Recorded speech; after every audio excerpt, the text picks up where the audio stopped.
Okay, here. Perfect. Recording in progress. Here we go. Awesome. Thank you. Yeah.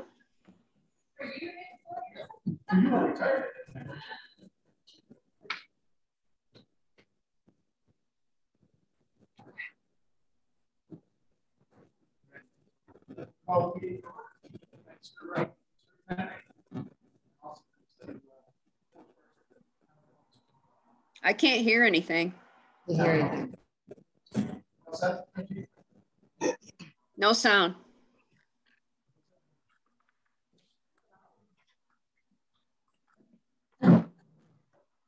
Okay. Can you hear me? Yeah, now I do. Is that better? Oh, we do have a quorum. Bill, thanks for attending virtually. In your emails from Katie, you will have a proposed agenda for today. I hope you all had an opportunity to look at that. If there's no questions, can I have a motion to accept the proposed agenda? I'll move. All those in favor? Aye. There's a hand. Good. Also, on May 17th, we had our monthly meeting. In your packets also, or in your emails, you would see a proposed minutes for the May 17th meeting. If there's no questions or concerns about that, do I have a motion to accept those minutes?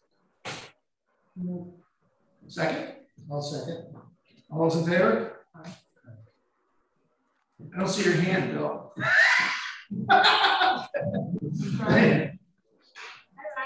Roger. Hey, buddy.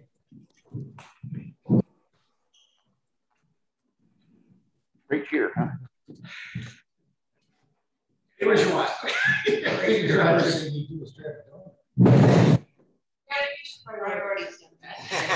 As we say in the business, we now have a super.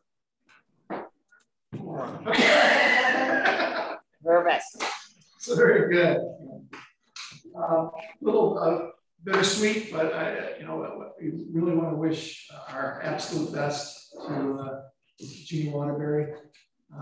36 years servicing our clients, our stakeholders, and I can honestly say that one thing that I've read from you over all the years I was involved with local government, Property Trade Council, and Untitled Chapter, you truly are client focused. You truly are municipalities, those folks that we represent.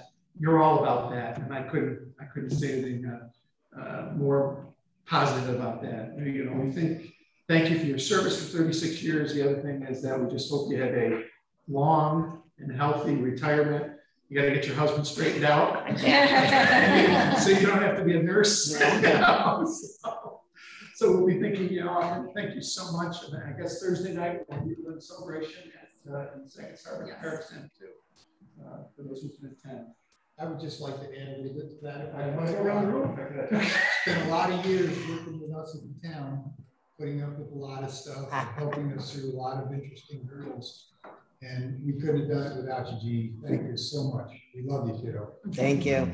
Believe it or not, my internship was in the town of Watertown. I did all the natural resource background for the town of Watertown, including a windshield survey, the soil survey, everything that goes into for the background of a comprehensive plan. So that's where I started out in 1984. Wow. Yeah, we did it all by hand. Nothing was GIS. Everything was colored pencils. And Tom Germain was drawing the maps. And yeah, that was back in the old days. Your last day is tomorrow. Yep. And you're going to take vacation to fill up the rest through July. So once you get your husband squared away, what are you going to do? Yeah, that's a good question. I have a lot of lunch dates and gardening and home things. And once the border opens, hopefully we'll be able to go to camp. We have a camp in Canada, so we'll see. It's closed until the 21st of July still, so. But that's okay. Dave shouldn't be going to camp with a broken arm anyway, so. Your husband broke his arm? Yeah. Oh. Yeah. I knew you had the eye thing. Yeah, well, yeah. The eye thing led to a broken arm. Only get better. Well, it's a good story, you know? Yeah, really. It's a good story. Thank you very much. I'll say stuff for Thursday. Can we record that?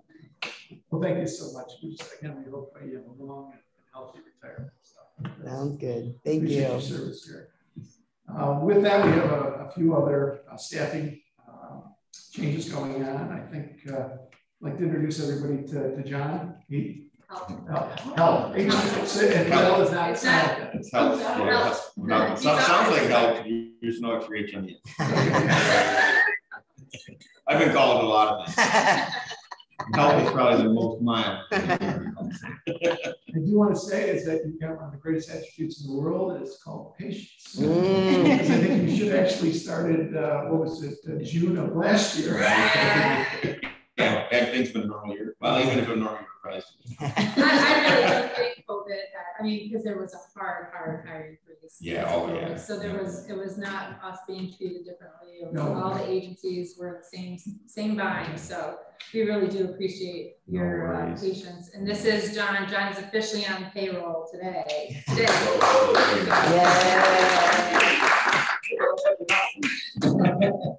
So we're looking forward to a lot of great things. No doubt, yeah. But we do look forward to your contributions to the Northern Ireland County Council of Governments. We really look forward to working with you on that. I would say that the only other person that has got tremendous patience that I know as an attribute, and of course, that's Matt. I don't know if he's.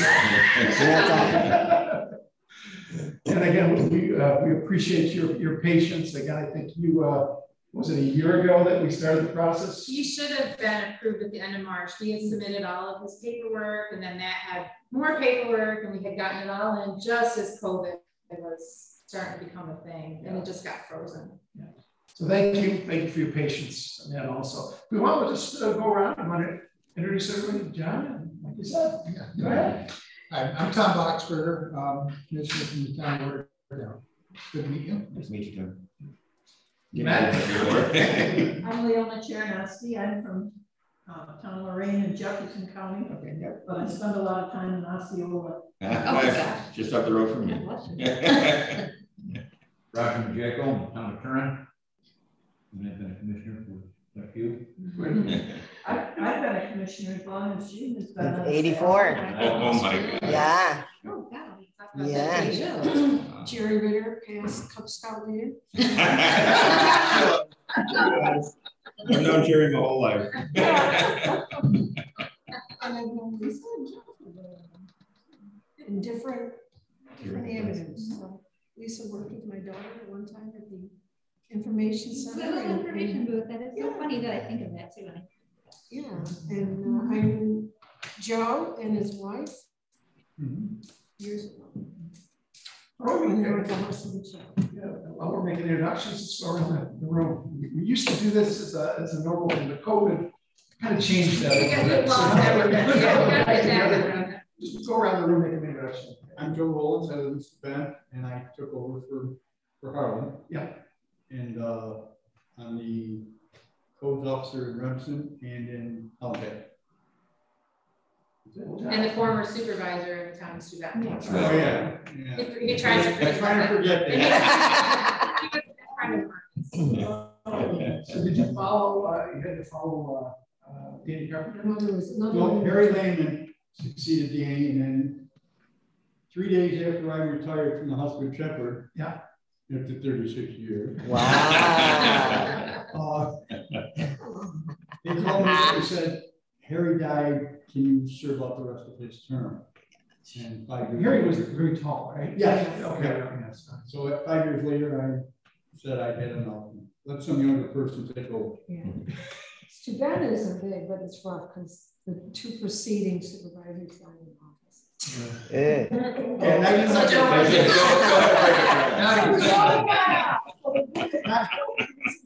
Yeah, not while they were sitting right there, but while they held on.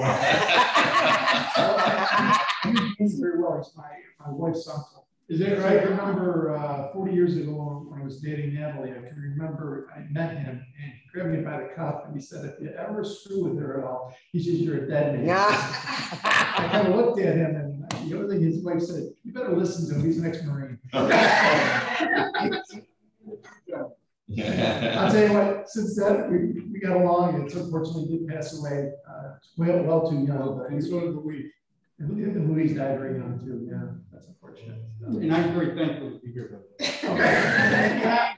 I enjoy this job for a multitude of reasons, but mostly because I get to see all the different towns. I'm sure Lisa and John, you get to see everyone, and each has their separate problems and challenges, but it's not unique. Everyone shares the same one, so it's kind of nice. And if you do get a chance to give somebody a hand in some project or other, it's well worth the effort. I'm Lisa Bellinger. I live in the village of Woodville, right across from the municipal offices, actually, so it's very convenient for me. I was a village trustee for 12 years. And I have 2 kids, one that's out of the house and one that's going to be a senior in high school. And I started in, I think, September or so, as a, give or take, and have enjoyed it very much. And yeah, it is. It's just said, it's nice to go to the other municipalities and to meet the people and to see what their concerns are if they have any. And I enjoy seeing how each supervisor runs their meetings. Yeah. Yeah. That is very, very cool. It's always hard to keep your mouth shut. That is true. I do find that a little challenging, but it's different, you know. It's interesting. I find, I don't know about, but I think our town and village seem to be the least accepting, and I haven't quite figured it out. Did you think that when you were there? Right? I mean, I loved listening to you and accepting of you. I think in general the concept. But I don't know if it's because the village has their own grants administrator, and so Lisa's very involved in knowing what's going on. But the town, you think, would take care of it. You know, I found doing local government in the last 37 years, it's something thing to say. You know, people go, but the most effective, and efficient government is local government. There's no, you may have, valleys and peaks, but eventually all local governments are not the most efficient you're going to find, and that's one of the reasons I'm sitting here today. So where's home, John? You well, West Leyden, actually. I grew up in Boonville, and I got married and moved to the suburbs of West Leyden. So, okay. The suburbs of West Leyden. Yeah. What is it? Lewis County has more cows than people. I think I remember. That's what I hear. Yeah. So, but I like Lewis County. I like living there. I lived in West Leyden for about 20 years with my wife. She's a principal at St. Patrick's School in Oneida, and we have 3 kids. My son will be a senior next year. Lisa's daughter. That's hard to believe. My youngest will be 10. Yeah, 10 in August, and the middle child will be she's going to be a teenager in 2 weeks. So we'll see how that goes. But yeah, and when I was in Boonville, I had my own business for about 17 years. After that, I went to sales, was in sales for a while. But I was on the village board too.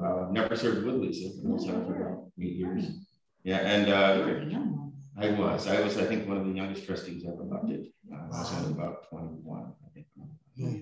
And then 8 years later is when we got married, so that's when West Leyden. We called it a day with that. It's funny though, to echo what Joe says, it's nice to see these different communities and how they handle everything. Like Lisa says, every town supervisor does have a different style. And what Jerry says too, like when you're at your own meetings, and especially with Boonville, like when we're in Boonville trying to say, don't you do this, or how come you don't do this? I catch myself having to be quiet at other meetings too. You know what I mean? There's things that I want to say, it's like, you could do, but I don't. I don't know how much I should say or shouldn't say. It's not my place. So I'll offer some quiet assistance after the fact. It's Smart man. Yeah. And that's one of the real skills of a circuit rider is to know when to say it, where to say it, when to And how to not say say it. it, and how to say it. I will say, I think that was I was only on as a part-time circuit rider for a couple of months when I had the pleasure of going to town. Not so like Steuben, and Joe was there, and you ran a pretty tight ship. There was no humor though. I thought he was like miserable. It's like, good Lord, this guy's mean. But he wasn't. Yeah, Yeah. it's true. We're definitely looking forward to this opportunity, and I'm very thankful for all of you. And Jerry too. She's going to kind of push for quite a while. Thanks for your patience. Welcome Yeah. aboard. Thank you. I think needless to say, NOCOG is in good hands with these 3 people. I'm very excited. Thanks, Gene. Not that we can ever replace Gene, you know, with community development and also regional projects and past NOCOG circuit rider. Right? You know. Well, that's going to leave a gap, I guess, now as I refer to it, with all the vetting process to get. Yeah. So hopefully, it seems like from what I can see that there's everybody's walking around with $10 bills hanging out of their pockets from the last, federal bill. So hopefully that we'll see things kind of loosen up with the hiring process here over the next. But we plan on when sessions open again. We plan on in July trying to get down and making a meet down there so we can actually get some staff again. They just opened the Capitol last week, so now we can actually try to make appointments. Yep. Yep. So looking forward to that. Any word on when anybody could get into the DMV? What would the MDV? Anyone, but you can't go now. We used to go class and do all this stuff. I think you can go in the town. I went down to surrender plates in North County, and you kind of walk up, and there's you take a number, and I'm like looking around. It's San Francisco number 11, and you're number 200. So I'm holding my sticker, and I'm looking, and there's nobody there. This was like 9 o'clock in the morning, 2 weeks ago. I'm looking at my sticker, and finally the loudspeaker, which blares through the whole parking lot. On number 11. Oh my God. Me. So the door opens up, and this great big guy comes out that's wearing a shirt that says security, and he asks me the golden questions. Have you gotten your vaccines? Have you been sick in the last 2 weeks? Have you been quarantined? No. Come in. You have to go sit in the sequester room. So I'm walking by 4 tellers, and I walk into the sequester and sit down, and then it goes ding, ding, ding, ding, number 11. So go to Lewis County. I've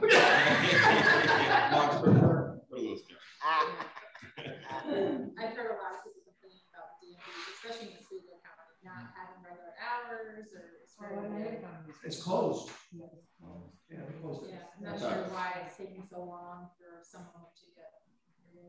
For a while there, I thought Lewis County was just accepting residents from Lewis County. I don't know if that's obviously. They'll take it. Yeah, now they'll take it. I think they take just appointments for locals and then the others can walk in, or the other way around. I didn't get an appointment. I heard that they basically.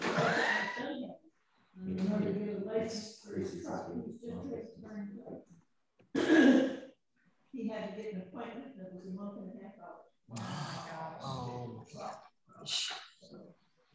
Definitely, as COVID subsides, I think we'll see what we're living in the summer normalcy again. We'll see. Executive Director report. All right. So things have changed since I wrote this on Friday morning, I guess. I had been waiting for new guidance from Albany regarding COVID and the way that the offices need to be run, et cetera. Because the state was back open for business, that there was big enough, but we hadn't gotten anything for us. But Friday afternoon, there was some new guidance that says basically what everybody else is doing. If you're vaccinated, don't need to wear masks anymore. If you're unvaccinated or vaccinated status is unknown, it's wearing masks, but it's honor system. We're not required to ask people, so that's good. Back open, and other agencies have been doing some really formal teleworking arrangements with reporting. We never followed that. We just kind of made common sense decisions and followed our return to work plan. So we are back open. We are back open for 100% capacity and back to normal. Circuit riders have been attending meetings for some time. I mean, once the communities opened back up, they started going back, you know, and following whatever the rules were.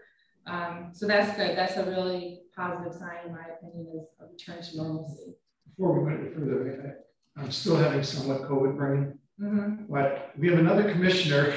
Oh yeah, geez, that's right. Bill, and I don't know, can you hear us? Just raise your hands if you can hear us. Not really. There's so much echo. Now, Bill, you want to introduce yourself? I'm sorry, I apologize for not getting you in the last round, but can you introduce yourself as Commissioner John?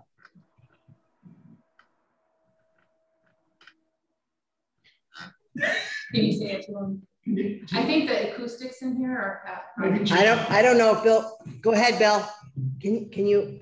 I said there's so much echo. It's there's a lot of echo. When one person talks, it just blows it all away.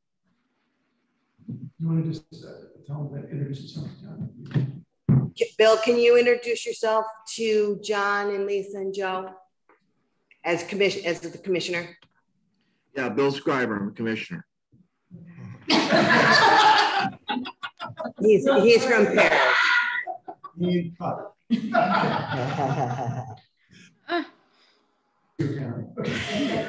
And send them my LinkedIn page. How about that? Okay, he's going to send you his LinkedIn page. Yeah, it's hard for them to talk. They can't hear. Let's hope we get rid of this soon.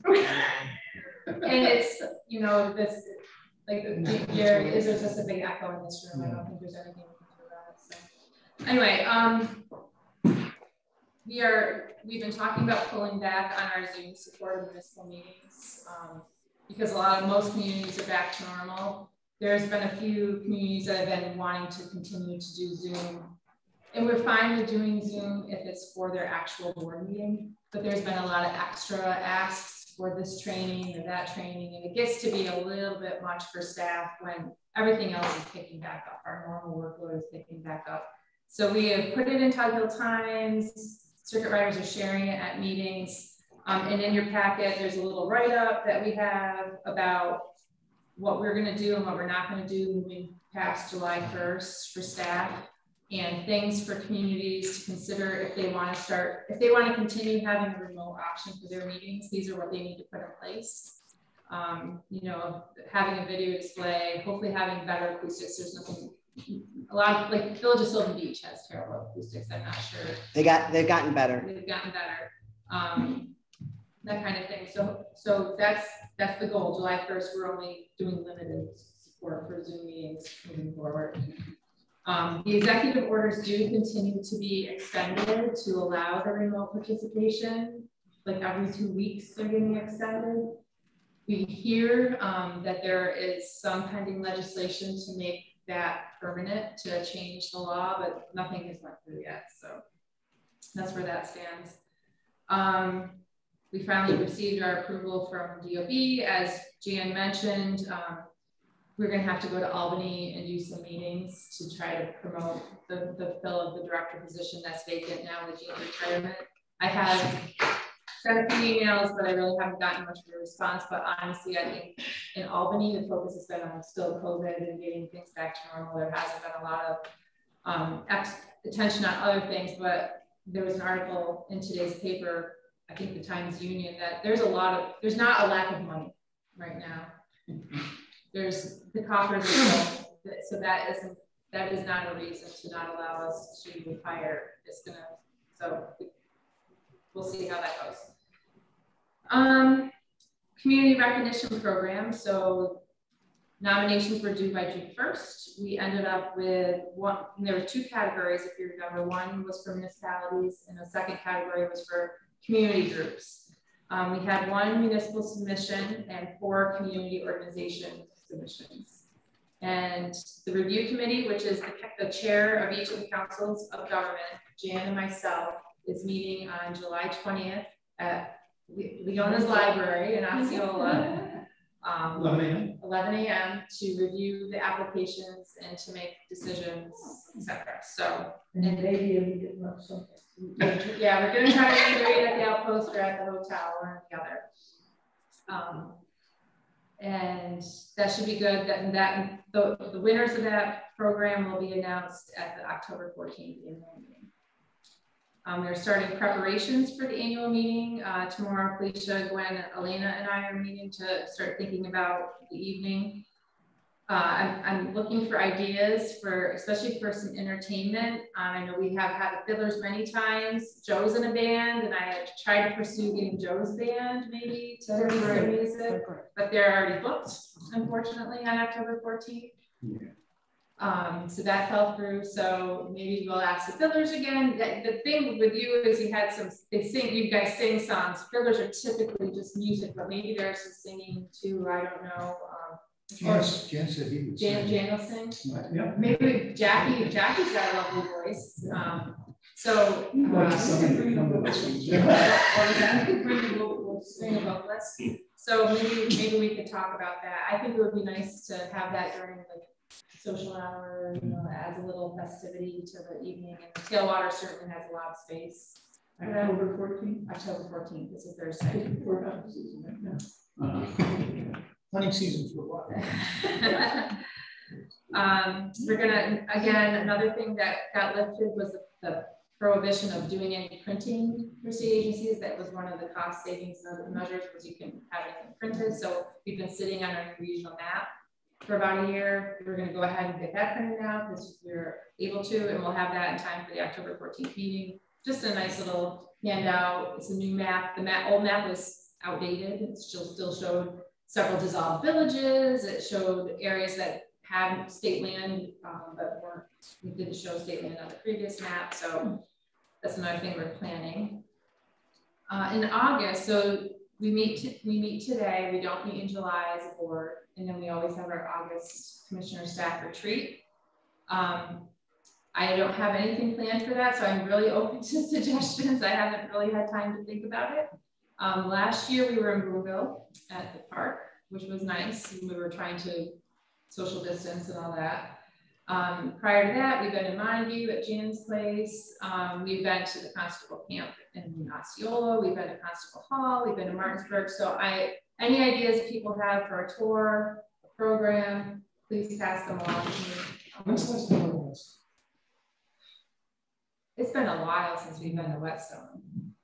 I would say probably 15 years. I think James still working. Yeah. We were at Whitaker Park. That was not long ago. Yeah, Whitaker Park was like maybe 3 or 4 years. Yeah. Ago. But Whetstone has been a while. It's an option. Also, Sandy Creek is in the area, isn't it? Well, Sandy Creek is outside the region, but not by far. Well, I think we were there several years ago. The beach, yeah. Beach State Park, and they had a meeting. There's a lot of options. As a side note, I just 2 years ago we had an opportunity to see the Black Labs run in Montague.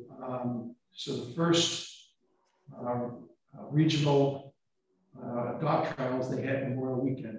They were closed last year because of COVID. So they had 25 dogs that came in from all over the country. Wow. They put people up from Syracuse to Cape Vincent to Alexandria Bay. They ran an amateur class on 177, and they ran the professional class on my property, both for fowl and for upland. And it was an incredible event the way they staged it. And they're looking, hopefully, within 5 to 6 years to have nationals in Montague, which is going to be, and it's all about the dogs. That's all I can say.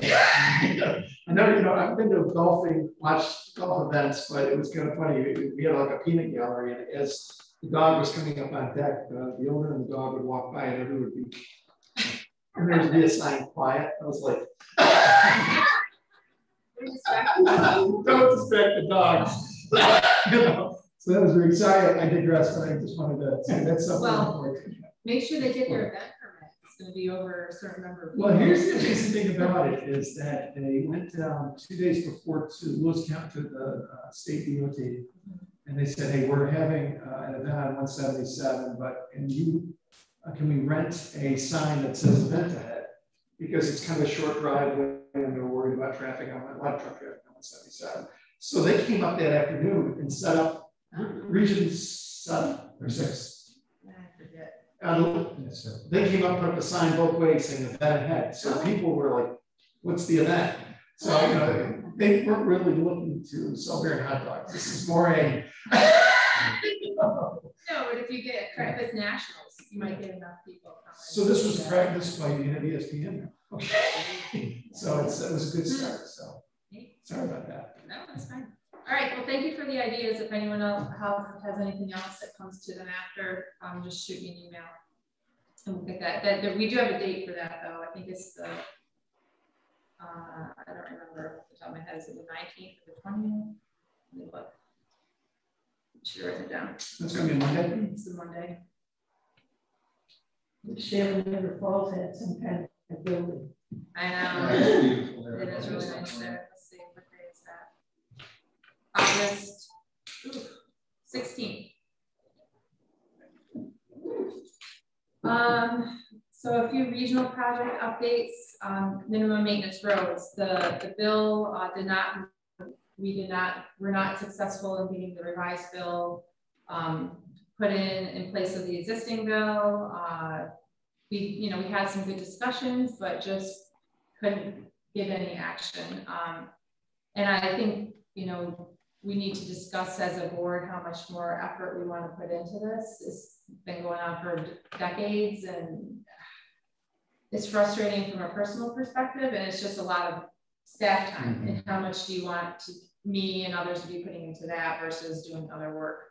And the thing we are doing is we're pivoting a little bit to ask for a legal opinion from Mark Schaffner, who is a well-known land use attorney out of Albany, who comes to the LGC and does training for us quite often, to ask him what his opinion, his legal opinion is on the seasonal zoning that we've been shopping around and promoting with our communities as another alternative to minimum roads to keep them from being paved and maintained year round. So we haven't nailed down that meeting with him yet, but hopefully this week we need to explain to him what we're looking for and get an estimate of what the cost would be for them to put a legal opinion together. And then I would probably bring it to the board depending on the cost and ask for an approval.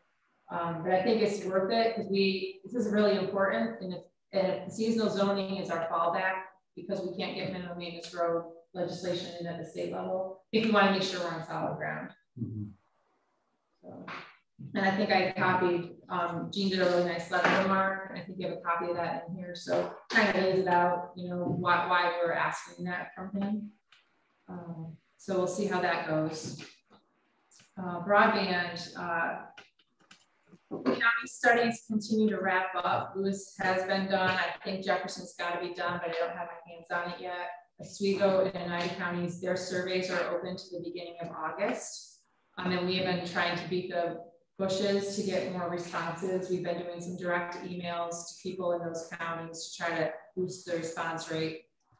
And now there's starting to be some talk about how we move to the implementation phase. There are a lot of grant funding programs out there that are competitive and huge application, and it takes time to get the money allocated. We're also hearing that the Northern Border Regional Commission, which is a federal agency that has money allocated for the Northern Border region, which includes all of our counties, may have some broadband implementation money that they are going to make available to each of their counties as a direct allocation. So it wouldn't be competitive. It would be Oswego County, you're getting X amount, they all get, I think, the same amount. And then the other thing we're hearing is the American Rescue Plan money, the ARPA money that all the towns are getting, has a lot of rules around the way it can be spent. And I think some people are struggling with how are we going to spend this and meet the requirements. One of the uses for the ARPA money is broadband, is sewer, water, and broadband infrastructure. a lot of places aren't going to have sewer and water to spend it on. So there's some talk now of what if we took some of that ARPA money, if the towns were willing, and pooled it for implementation money, match it with the Northern Border money, and started just go out and do some work. The cost estimate per mile of broadband implementation, like construction, and I'm not that technical, so don't ask me anything beyond that, is like $30,000 a mile. So when you start thinking though, with some of this ARPA money is not small amounts of money, and if the Northern Border comes in with some money, you could start just laying miles of people or whatever. So I think that's going to start in and out here in the next month or two, and we're trying to keep involved in those conversations. It's not our decision, but I think what we would try to do is bring all that information to towns and see what they want. What they're thinking about with their ARPA money. I know we're getting a lot of questions. Giving out a handout from the Association of Towns about how they can spend it, but it's very, very complicated. And I'd be curious to hear what the circuit riders are hearing at your meetings about ARPA money and that kind of thing. So that's where broadband is. So there's still a lot going on with that. And we just did finish up our webinar series about broadband. There was a lot of good information in those webinars to bring to bear as we move forward. Speaking of webinars, we are wrapping up for the spring. After June, we're kind of trying to take July and August off. We have done a lot of webinars. And I think in your packet, you have a table. And when I went in to update some of the table the other day, I'm like, wow, we have done a lot of webinars. That's amazing. That's just this year. That's just since the beginning of 2021. And our attendee numbers we have, and then we have the YouTube views, because people are, and I'm just as guilty of this. If you're not able to sit when it's live, you can go back and watch it. And that's the beauty of this YouTube is it's there forever. And so this is really interesting. I wanted to highlight the cannabis one was very well attended, very well done too. Wade Beltramo and Sarah Brancatella were excellent presenters. On board. Come on in. We had the Black River Watershed series was very well done. The Underground Railroad continues with one more this week. Unfortunately, we had a little hiccup with one of the sessions. Ended up having to record it later and send it out to the attendees. Something happened with technology that night. Imagine that. So I just wanted to emphasize how much work has gone into all these. Jen's doing a lot of work. Each of the people that are organizing on staff these webinars, and you have to do a practice webinar with the people to try to eliminate any of that technology problem beforehand. It's just a lot goes into it. And then the follow-up emails to participants and putting it all on the website. It's a process. And I think we've done it really well. And I know you said that in past meetings. Could I just ask a question? Yeah. Planning boards and ZBA still are required to get the annual training. Yep. So a member can go and look at these, and that would fulfill their training. Some of them. If the municipal board approves it. I mean, it's still up to the municipal board. And there are the planning related ones. Jen has incorporated a quiz into the webinar so that they take the quiz and they get a certificate of attendance. Okay. Right. So when people went and watched it live, they would get an email afterwards with their certificate of attendance automatically on the email.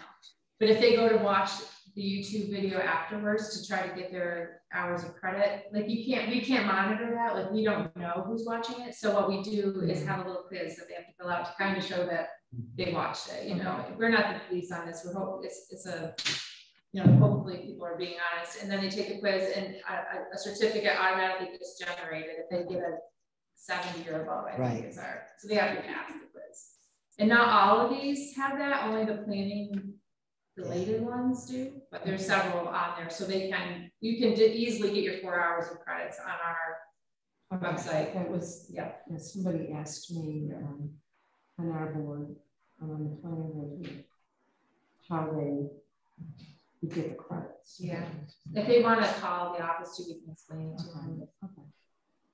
If I can say something, can you hear me all right? Yeah. There's been people that also that will require, they're just ask for a certificate for other of the trainings. So the boards must be granting whatever credits or hours for other ones as well. Like people will, at least 1 or 2 people will email me after every session and say, can I get a certificate for this one? Even if it's not planning and zoning related. So yep, and that, like Jean said, that's up to the boards too, right. Whatever session it was as eligible training.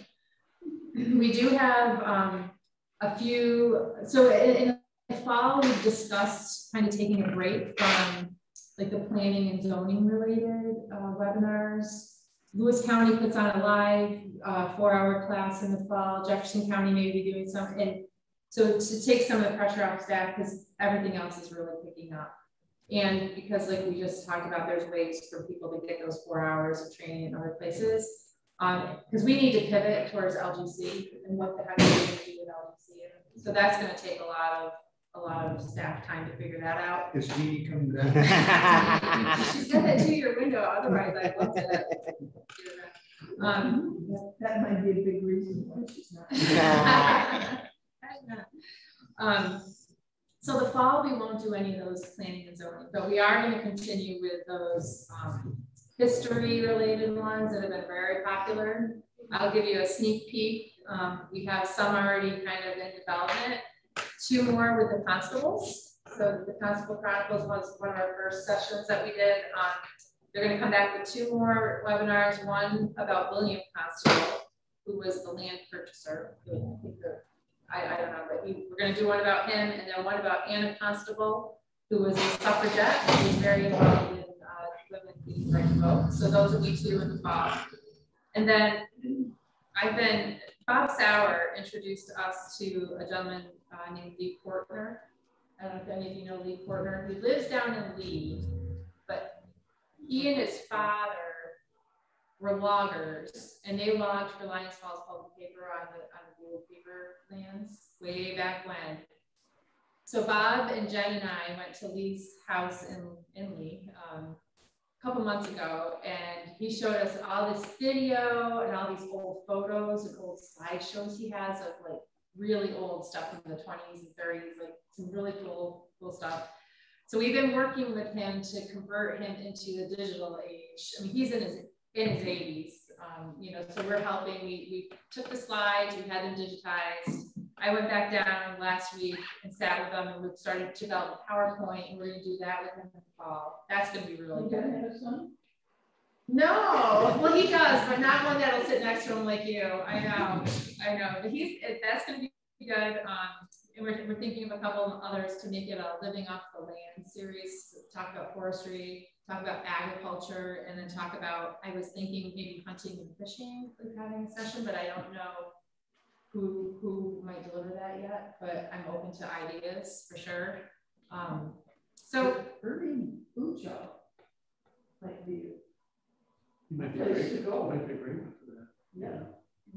He was also old equipment stuff. Well, Jan said he was looking for something to do in retirement. Maybe you could help us develop something. I would love it. He's a resource that God bless him. That's just amazing. Have you been to his museum?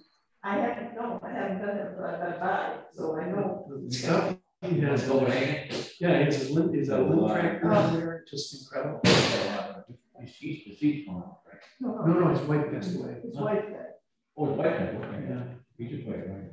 Yeah. See, and capturing that before these people pass is so, I mean, they have so much in their mind. When I sit there with Lee Portner, I'm just like blown away. The more time you spend with them, the more you really appreciate what they're doing.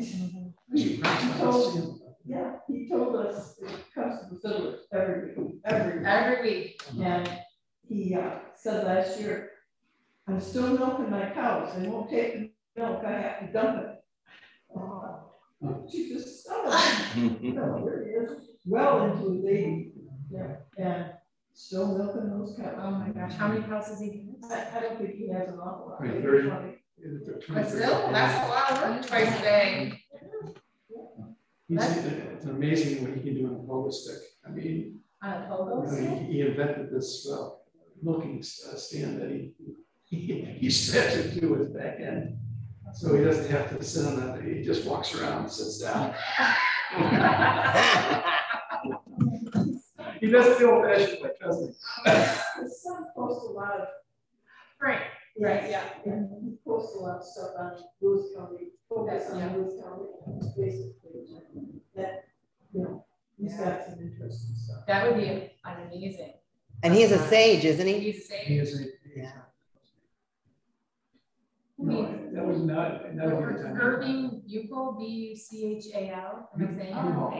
Buchal, see, I'm butchering it. If there's other people like that you think of, we would love to capture those stories. It's very popular, but this also just, you're gonna lose some of that if we don't get it soon. So, and we can come, we can take pictures of things, we can take care of the technology part, but you want them speaking, you know, and they're gonna have to get on video, you have to kind of work with them to feel comfortable with that.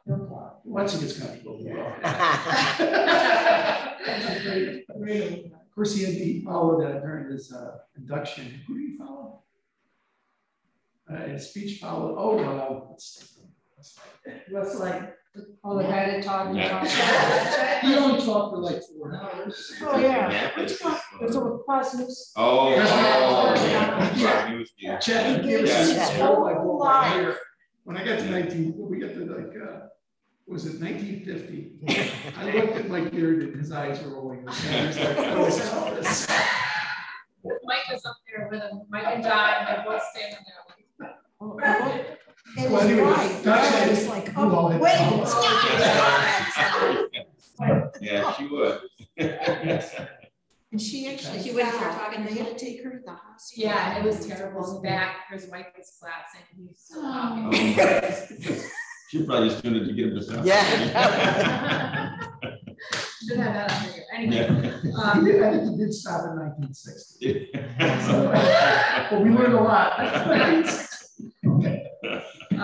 So yeah, bring on more ideas for that.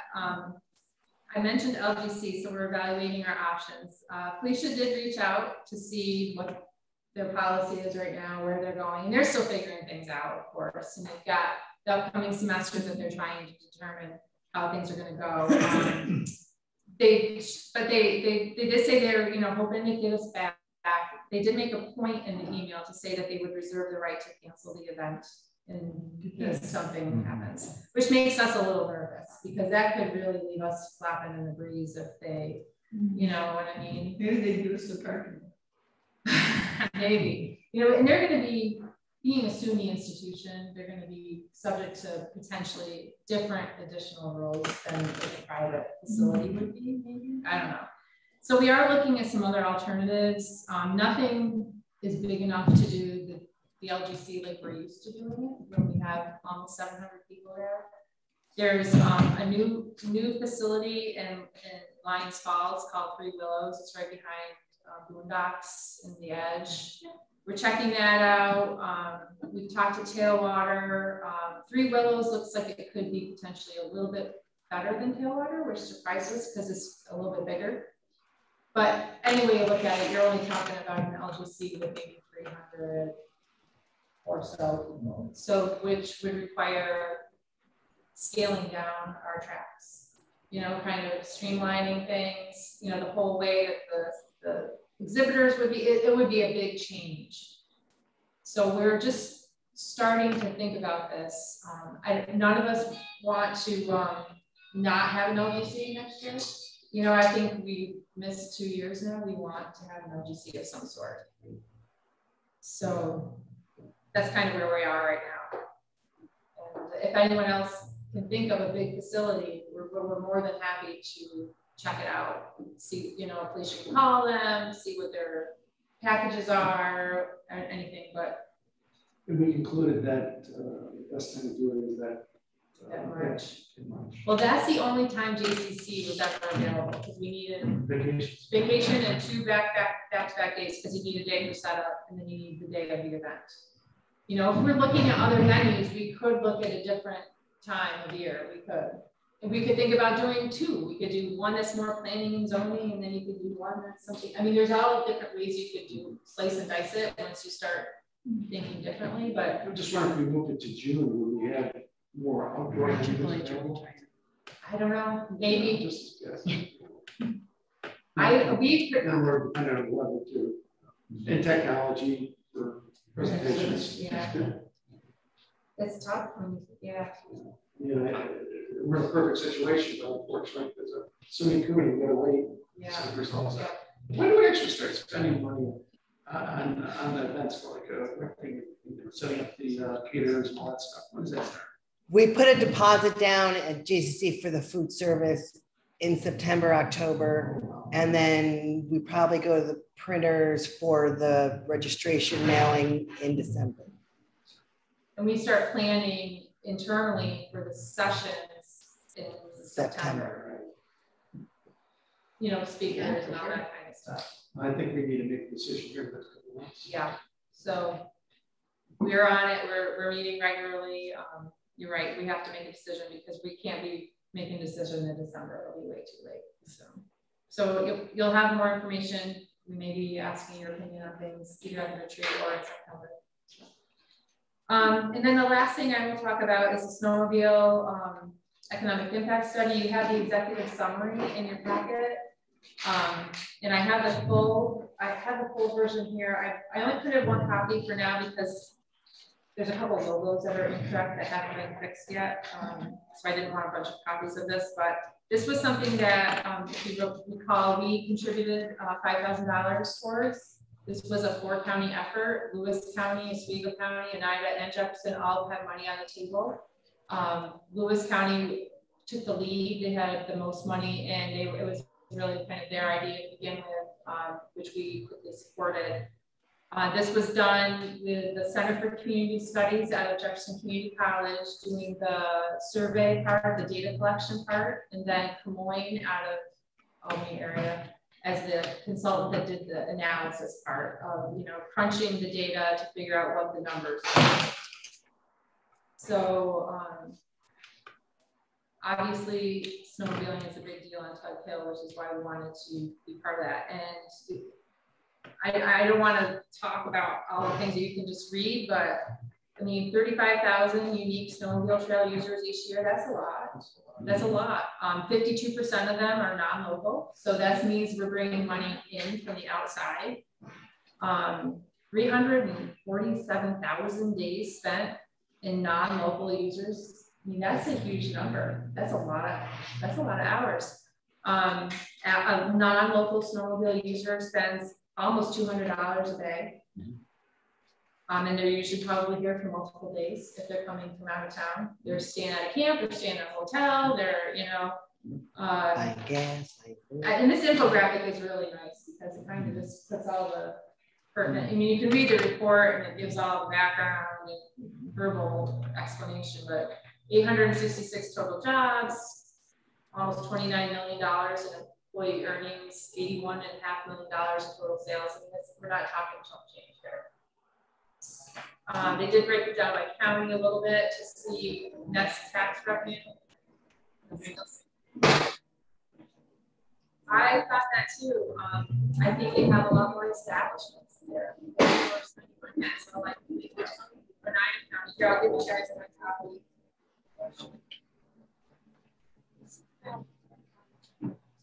It's not up yet, so I suggested that they need to do a press release. They need to do a press release.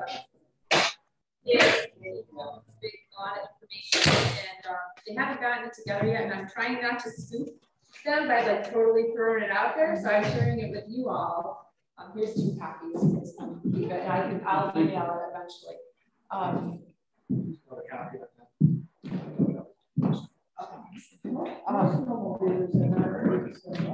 No, they're ready to have a good time. They're going to spend money. So I think, you know, this has a lot of uses potentially for the counties to go to justify investments in improving the snowmobile infrastructure. I think this should be informing the state. I mean, as we've seen over the years, the trails are all handshake deals. And when a big landowner decides to shut down a trail, if you'll remember a few years back, Woodwise decided to shut down the trail between Lewis and Oswego counties, which is the main corridor trail, it was a big deal. Got the senator involved, you know, had that open. So there's been talk for so long about how do we secure these trails more permanently. And you've seen as DEC has purchased land or purchased conservation easements that they will build in securing that snowmobile trail into the deal. But on private land where you don't have that, there is nothing secured. So will there ever be a state fund to purchase recreational trail easements, which is really what we need, I think? Would landowners be willing to do that? Do they want to permanently allow this? But it's a conversation that needs to happen if we've got an industry of this magnitude in Tug Hill, which needs the economic activity, you know. Anyway, so that's the results. I don't know if you want to discuss them anymore, or I do know that Lewis County is pursuing an ATV economic impact study. And I know ATVs come with a little different set of issues than snowmobiles.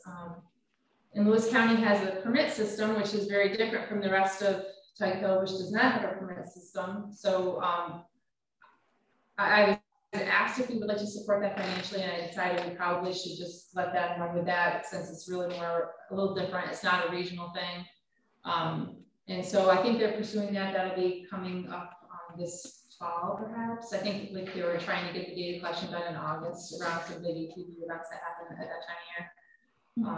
But we've been hearing circuit riders at town meetings that there are concerns over some of the trails that are on town roads. I mean, we've all heard about the Snort Run and some of the damage that happens to roads, and that the towns are, you know, covering these costs for damage, and how do they get cut whole? And, you know, there's a lot more discussion points around ATVs. There's a lot of discussion about the noise.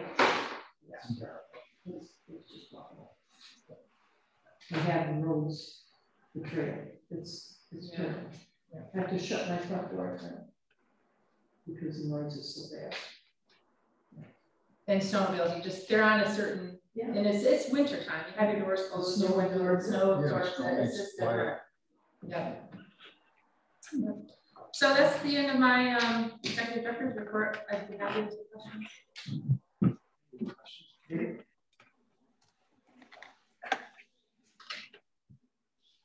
Jeannie, is this it? You're not, I don't know if we can expect John. Yes, it's all John's so what'd you do problem today? now. It'll be a quick report. Any format you want to do? There are a couple things. NYS Executive Board met last week. They did decide to go ahead with an in-person annual dinner meeting in October 16th or 17th. John's taking care of it all. They decided to go. The week later. Oh, that's right. Yeah.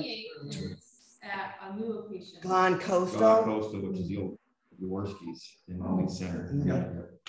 Nice. And it came highly recommended by a few of the board members who eat. Yeah.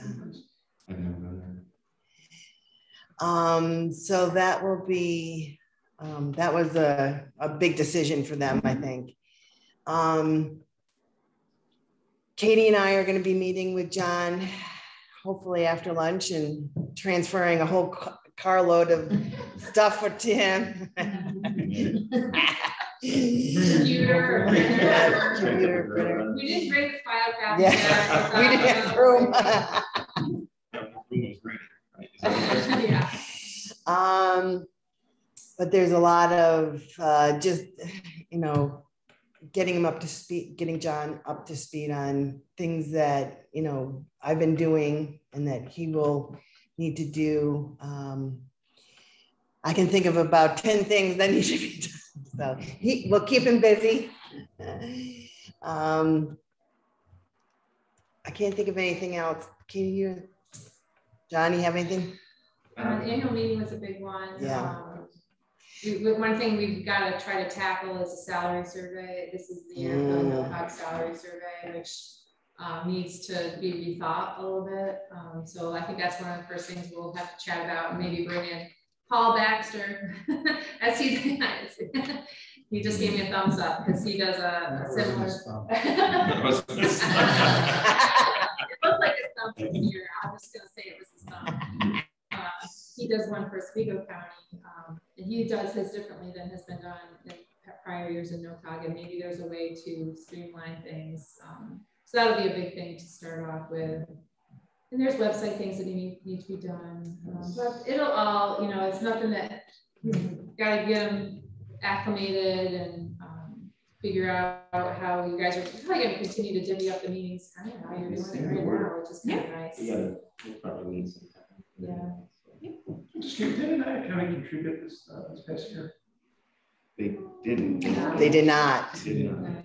They did not. I think it's been two years in a row that they have not. Yeah. And they start working on their budget in, well, it seemed like it was in July that I used to get a request, and it came from the planning department, and it was packet to fill out. There's a new director of planning, and they've also lost a few staff members down there that haven't been replaced. One was kind of the key person to contact for land use for Niagara County, Guy Sassman. And he retired last summer. And then the second in command, Regina Ventozzi, who everybody thought she was going to take over as commissioner because she had been acting commissioner after John Kent retired. She didn't get the position. Somebody from the outside did, so she moved on at the end of the year. I think it might be helpful to maybe meet with the county executive or the new county director of planning. Yeah, I've met him. I've talked to him. The new, I can't think of his name off the top of my head, but he seemed very good. And I think Jeff Quackenbush, I think, is the deputy director who we have a long relationship with. So yeah, maybe a meeting with John. I can come if you'd like. It's James Genovese. James Genovese is the commissioner. James Genovese. Thanks, Matt. Yeah, to kind of get, like, how it used to work is you would make your request to the county planning department, and then they would look at it, and then it would be forwarded on to the county executive and I guess the director of budgets, and then they would make that decision. But we always had to have a lot of, there was an awful form to fill out, but also a lot of substantiating materials, like what you've done, who you've helped with planning, who you've helped with comp plans, the workshops that you've had, the services that you provided that actually county planning doesn't do much. That they used to do a workshop in the fall, and the last couple of years, that's kind of fallen by the wayside even before COVID.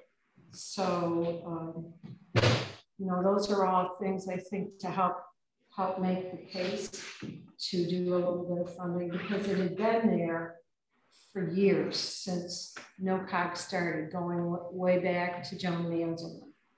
And that was, I know, a fear that Steve Hunter had and I had, but once you got out of that loop, how do you get back in? Yeah, how do you get back in? Last year you could, because everything was cut, all the towns were cut, everything was cut. But even if, a little token amount, a few thousand, and I think that the county executive has a seasonal residence someplace. In Bluebell. Yeah, I think it's on Cape. On Hawkinsville Road, actually, from what Ben Simon. Yeah. Oh, no, Ben. Yeah. You would know. You would know. They're friends. I kind of look at it this way: is that we have a short window. Especially the county governments are going to have some money to spend. Right. We're trying to figure out how to spend it right now. So I think we've got a short window to do exactly what Jerry said, is to prove our worth. And then the other thing that always seems to work with us is when you get grassroots support, you get your communities to sign a letter. This is what the Tug Hill Commission has done for us, and this Council of Government has done for us, you know, through support of the Tug Hill Commission. I think that's a note to self. Yeah. Good starting point. You know, when I came on board as executive director, I did go down and meet with Vicente. I had never met him before, and I felt like we needed, and it was a very good meeting. I haven't went and met him again, but I think he appreciated the effort, and I think, you know, maybe him and or the director, James Genovese, at least try to get with both of them, and if they end up with just the director, that's fine, but at least it reminds them that you're out there, and I think that's a good point. You know, when you're providing service too, it's interesting thing if we get back in their good graces because they have some cash to disperse. You know, pending any crisis that could slow things down again. It's always a lot easier to say yes. Let's give them something a year next year, or the year after. You know, I think a lot of communities. I don't care if it's just the Tug Hill Commission. You pick a commission, you pick an agency that is out there looking for money. You know, and I think it's the brakes went on because it was easy to say no. And I think we can point to a lot of things we continue to do during COVID. I mean, the municipal support for the Zooms, which is basic. But we've done that's broadband. I don't think Oneida and Herkimer counties, honestly, would be doing that broadband study right now if it weren't for us pushing on that. It would have fallen through the cracks. I really don't think even this study about Snowmobile, obviously it's a big thing. Yeah. And I mean, you have something recent, and anything like with using the mapping unit. Oh yeah, the GPS. You know, it's good to have. What I used to put in there was like some things that covered about all of them. You know, like the salary survey or whatever, and then some specifics. Like we help this town do this, this town do that. There's a handful of towns that Matt and Elena are working on planning projects. Yeah. We help review our solar projects. Yeah. None of that stuff actually comes over Deerfield Hill. It doesn't. No. That's very true. I like to Yeah. If we were, maybe this has already been done, so excuse my ignorance. If we were to comprise a list similar to the announcements we send out, what's going on, what we're doing, asking people's opinions, surveys, so just comprise that list and include it in an application. And if they want further details, we can certainly provide that. But if we had a basic list of everything that we've done, especially during the COVID crisis, they would have to sit up and take notice of that. Especially targeting that county. Yeah, because you know that was a Herculean task that all you folks put together during that crisis. The Zoom, the fact that people had access to the meetings, the fact that the support never stopped. That's all important in promoting the image.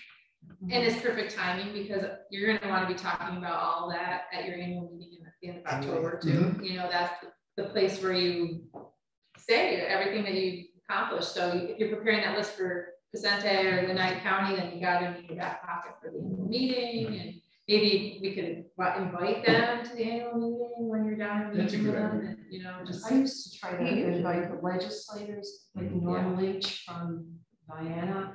Was also on the NOCOG executive board for a long time. He's been a legislator for a long time. Les Porter was a really strong advocate for us, but he's no longer, in office. But any county legislators that you could think of that would be helpful.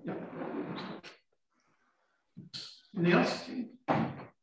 I don't. Go ahead. Just enforcement. We've got a big application for a aggregate, a dimensional mine on White Lake for pink granite. It was a quarry that was there many, many years ago, like 80 years ago. Actually, the name of the road is Stone Quarry Road. People now have camps on it on White Lake. The man that owns it tried to reactivate it about 20 years ago, pulled the application. Now he's gone back to try to activate it. He's hired a geologist, he's hired an engineer that had done a lot of work. Thank God the town is not the lead agent, the DEC and the APA. And he made the application 10 days ago at the planning board meeting. There were 68 people here opposed to it. Wow. From White Lake. They think it's going to ruin White Lake, ruin the air, the road, you know, camps, the water. But, you know, if you bought a camp on Stone Quarry Road, it should be no surprise, but they want the town to pass a moratorium on mining. There's already about 4 or 5 existing operating mines in town. That's tough. That's tough. And the town has a history of mining. It's not agricultural. Legislating in arrears is a tough thing to do. And at that time, we did not even have an application from the applicant. So we just sat here and listened to 30 minutes of, we're going to sue you. How much time do they? Oh, it's in the park. It seems like it's like around 50 some acres, not all of it is in the mine area. But all the park. Yeah, and it's on the opposite side of 28 from the mine. There's the man has submitted an application since then, but it seems like he's really done his homework and on it. And what's in our local law, which we don't have zoning, is if anybody comes with a mining application, we refer it to the DEC. They want us to change their law in the town. Why? Yeah. You know? Jerry, didn't this gentleman submit, it's unconventional mining, first of all. Yeah, it's what they call an aggregate mine, dimensional mine, not dimensional, it's vertical mining. Right. So the impact on the environment is going to be significantly decreased as opposed to the conventional method. There's a lot of pluses for it. I can understand the resistance, pushback initially. That's what towns do. But I can't see, I kind of agree with your assessment of it. Why change up? If you have no zoning, why change the local law that's already addressed? But, and they want us to do just zoning around White Lake. Yeah, and the lawyer that's is a camp there, Mr. Shaughnessy, said he contacted Cornell and told him he could do that. I said, you can't just zone part of the town. I said, they don't have zoning. Well, you know, you hear what they want. Sounds kind of restrictive to me. We got pretty. Matt, have you heard anything about that? I have been in touch with Jerry and the planning board chair about these issues, and have offered our help. Yeah, and there, you know, you can now go online and look at the application at APA website or the DEC. The town has received 1,280 some form letters, some not even signed, opposing. But still, that's a lot. Well, it's, you know, this guy, everybody knows has been asked to do this. So, and some of them are not signed. So.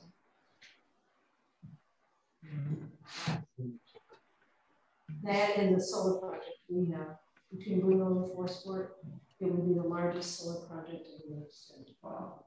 Really? Yeah. Oh, wow. Where's that proposed? It's proposed on some land.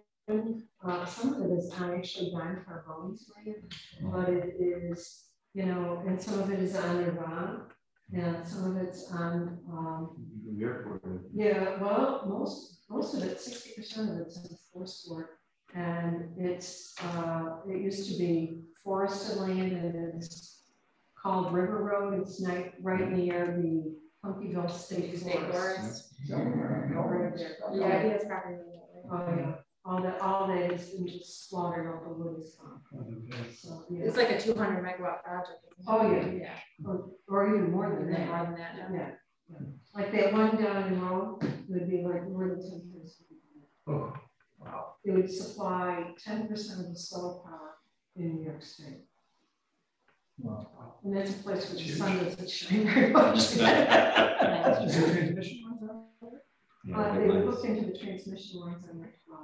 Okay. It's on 4 pieces of property, but the property, you know, you're just thinking of one continuous thing. It's not. Some of it's going to be here, some of it's going to be here. So.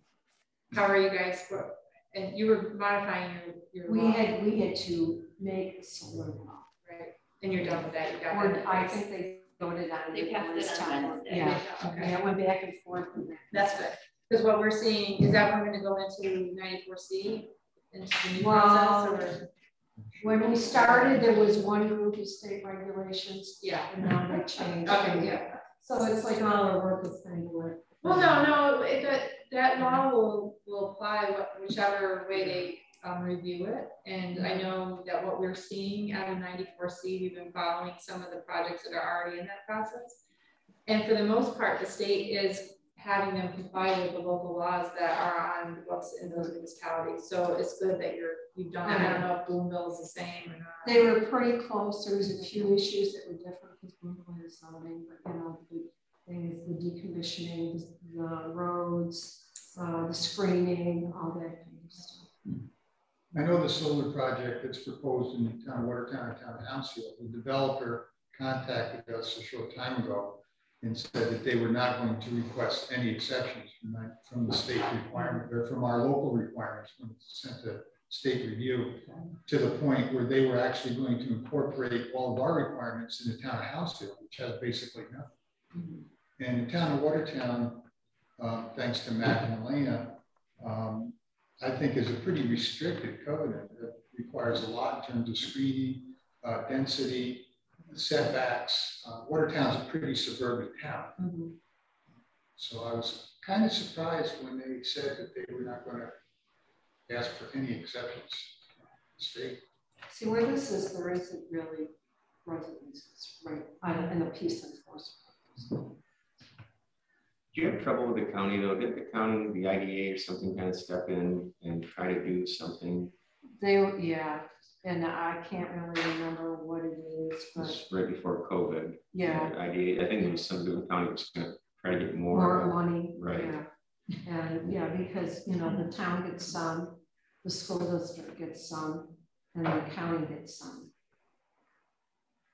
And you know the impact is going to be on the town and the school. Right. And then the county really, you know, they were looking at it.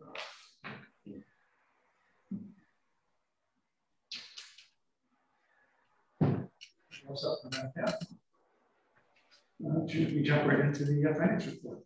So you have 2 statements. One is the 2020-21 financial statement. It's almost the end of the year statement, but we do have a few outstanding payments out there. So you'll have an end of the year by September, obviously. And there's really not too much to talk about that we haven't covered before. We did pretty well, only spent 90% of our allocation. We were very frugal on the non-personal services side because we didn't know how things were going to go in the middle of that. And we wanted to have some room to prevent any layoffs if that would happen, but it didn't, so thank God. 21-22, we're pretty early in the year. You can see we've got 17% of our salary expenditure made to date, which that's just, it just goes the way it goes. We haven't made a lot of expenses in the non-salary portions of the budget. We've talked about computers for a while. We want to buy new computers for some folks, including John. Wanted to have a brand new laptop when he started, and this chip shortage that you hear about is impacting our ability to put our hands on computers. We want to buy something good. You know, we've got what we want in mind. Felicia and I she's been doing the lion's share of trying to get our hands on what we want, working with state contract, and they've offered us some other ones. Well, we can get you this one, we can do that one. Well, it's either not got the right memory or the right storage, but I'd rather wait to get what we really truly want that'll last for a while rather than just whatever they can get their hands on. So John's gonna have Phil's old computer for now. We ran all the updates, so it's a desktop for now. We know you want a laptop. We want you to have a laptop. It's just gonna be a couple of months.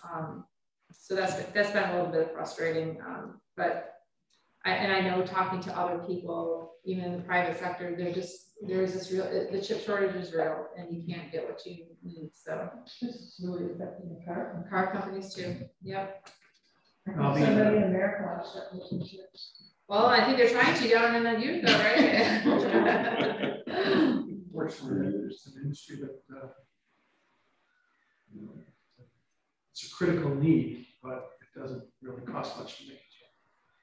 So they're looking at what is our core competency. It's easier to make that in Indonesia. It's a lot easier to make it in some of the suburbs of China. I'll put it at that.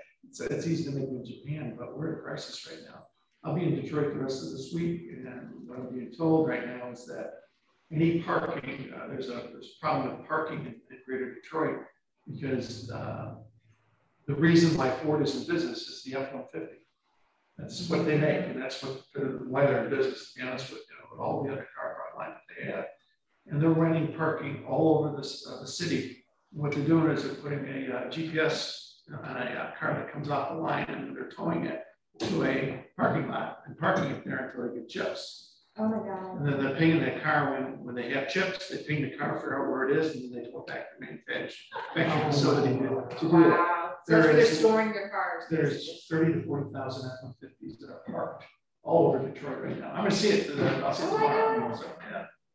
So, that's funny. It's a crisis. So I can imagine if you go into anything, I mean, not just the auto industry. I mean, you look at computers, you look at anything that requires that type of technology. They're hard to get. Yeah, it's a supply chain issue right now. So that's where we are. I'd be happy to answer any questions. Any questions about the finance report? Any other public comment? Anybody on Zoom that would like to say anything?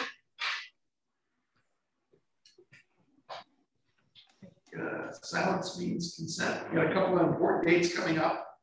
Again, we're going to be looking at our staff retreat, which is going to be Monday, August 16th. Just another venue might be possible. Is I don't think we've ever been to Delta Lake, and that's within the region. Yeah, yeah. And they've got several big pavilions there.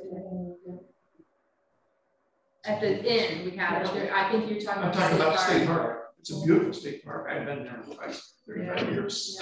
Yeah. So I do. And that's another Northern Atlantic County. Jan, one thing we talked about with the circuit riders is the cooperage. Oh yeah. Maybe doing a tour of the cooperage and then going to Delta Lake. I don't know. That's on Route 12. They make the. Oh, the right side of the road. Oh, okay. Oh, pretty neat operation. Very neat. That would be kind of interesting.